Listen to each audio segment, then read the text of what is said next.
Hey, Dave from Closter, New Jersey. How are you? Good afternoon, Greg. How are you? Very, very good. Thanks for staying on hold. What do you got? Not at all. I value your opinion. You had a caller a few minutes ago was talking about Delray Beach, Florida, so it kind of reminded me to call you. Okay. I am 63. Been in this house about 25 years. It has about $5,000 left on the mortgage. And, of course, real estate is not terrific right now in New Jersey. And we own 2 condos in Delray Beach.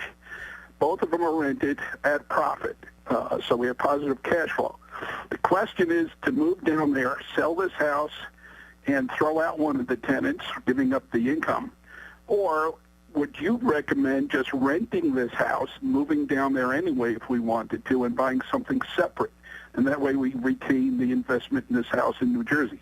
What's your opinion? Well, first, my opinion is that I love what you've been doing all these years of accumulating this little portfolio of real estate. I'm sure that's one of the things that lets you sleep at night, that even though there's a housing crisis going on, you've got equity because you've been hanging on to these things for a long time.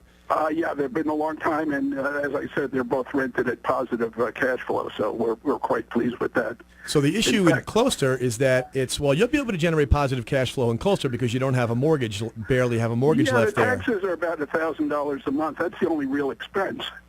So that's what's going to come down to. If you do, I would recommend doing a side-by-side comparison. Look at what you could get for the house in Closter. Yeah. And then look at what you could do with that money down in Florida. Okay, because you said if you're going to head down there and you're going to be down there, then all of a sudden the Closter property becomes something that's sort of, hanging in the back of your mind that you have to be concerned about.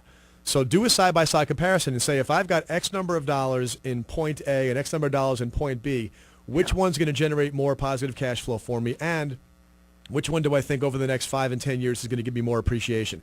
I suspect that you're going to find that Florida is going to look better than Closter in that regard.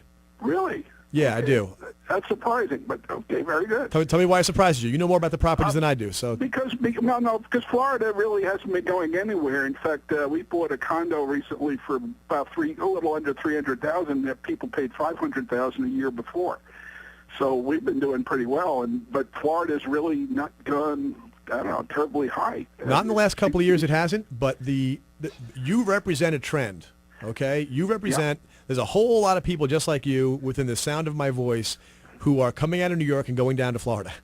And that demand is demand. I mean, listen, there's always going to be enough population in and around New York to justify owning real estate in and around New York. It's not like because we're losing people that somehow we're not going to have enough people. We have prices are what they are because there's such high demand for real estate to be here where all the jobs are. Very diverse economy here. Yeah, so it's pretty much as bulletproof as it gets from that standpoint. But the thing about Florida is just that idea that when you've got 72 million baby boomers that are reaching retirement age, the biggest proportion of them are in the New York area, and the biggest proportion of them are going to the east coast of Florida. What you've got is a pattern that is unmistakable. I think, again, just like Frank earlier in the show, you picked 2 good places, and so you're giving yourself a hard choice, and I think that's a great way to live. Give yourself as many difficult choices as you can, meaning you're choosing between 2 awesome outcomes, and you can't quite figure out which one. You may wind up being a coin flip, but do the side-by-side comparison. If you want, email me also. I'll help you do that, greg@ownamerica.com.